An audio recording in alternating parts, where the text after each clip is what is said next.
Report Iftikhar Ahmad Joiya. ہمارا ملک پاکستان اس وقت شدید مشکلات کا شکار ہے۔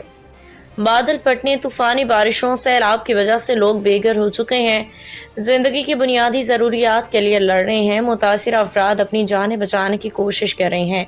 ہر طرف بے بسی کا عالم ہے۔ ہمیں چاہیے کہ ہم ایک دوسرے کی مدد کریں، ہمدردی انسانیت کا مظاہرہ کریں۔ ایسے مشکل وقت میں صحت چمکانے کے بجائے متحد ہو کے متاثرین کی مدد کریں۔ آئیے پاکستان کے لیے دعا کریں، بھرپور تعاون سے اپنے بھائیوں اور بہنوں کا سہارا بنیں۔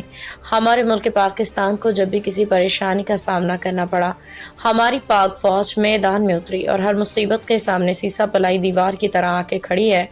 پنجاب پولیس نے بھی ہمیشہ میدان میں فرنٹ لائن لی ہے۔